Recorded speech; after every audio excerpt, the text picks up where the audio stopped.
வணக்கம் நேர்களே. குழந்தைகளுக்கு கொடுக்கறதுக்கான ஒரு 6 டிஷ் நான் பண்ணிருப்பேன். லஞ்ச் பேக்கு கீரை சாதம் பார்க்கலாம். கீரையை நல்லா கழுவி ஆஞ்சி நல்லா க்ளீன் பண்ணி வச்சுட்டு அதை நாம கொஞ்சம் வேக வச்சுக்கலாம். கீரை கூட நம்ம புளி, பச்சை மிளகா, அந்த சின்ன வெங்காயம், தேங்காய் எண்ணெய் விட்டு அரைக்கணும்.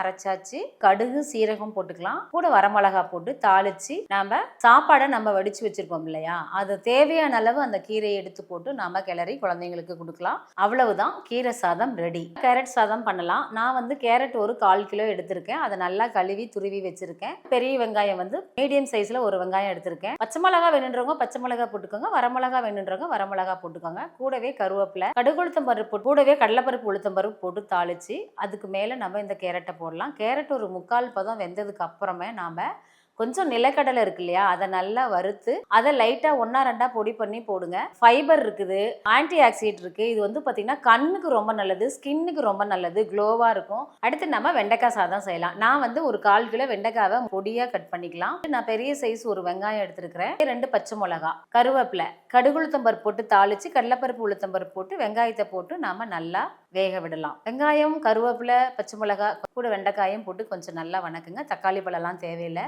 வீட்டில் நம்ம அரைச்சு கொஞ்சம் காரம் வேணும் அப்படின்னா சாம்பார் தூள் இல்லைன்னா மிளகா பொடி எது வேணுமோ அதை போட்டு நம்ம இந்த எண்ணெயிலேயே அதில் வர கொஞ்சம் தண்ணி வரும், அந்த தண்ணியிலேயே அது வெந்துடும். ஸோ நிலக்கடலை பொடி அயன் சத்து நிறையா இருக்குது. எல்லாம் மிக்ஸ் பண்ணி வெண்டைக்காயில் கலந்து சாப்பாடு கொடுத்துடலாம். இப்போ நம்ம பார்க்க போகிறது உருளைக்கிழங்கு சாதம். உருளைக்கிழங்கு ஒரு 1/4 கிலோ தோல் நல்லா சீவி பொடியாக கட் பண்ணிக்கலாம். தாளிக்கும் போது கொஞ்சம் கடலைப்பருப்பு போட்டுக்கலாங்க, நிலக்கடலையும் போட்டுக்கோங்க. கடுகுளுத்தம் பருப்பு போட்டு தாளிச்சிட்டு வெங்காயம் கொஞ்சம் வணங்கினதும் உருளைக்கிழங்கு போடலாம். உருளைக்கிழங்கு 3/4 வாசி வெந்ததுக்கப்புறம் நிலக்கடலையை தனியாக கொஞ்சம் வறுத்து அதையும் எண்ணெய் சேர்த்துக்கலாம். காரத்துக்கு நான் மிளகா பொடி போட்டிருப்பேன்.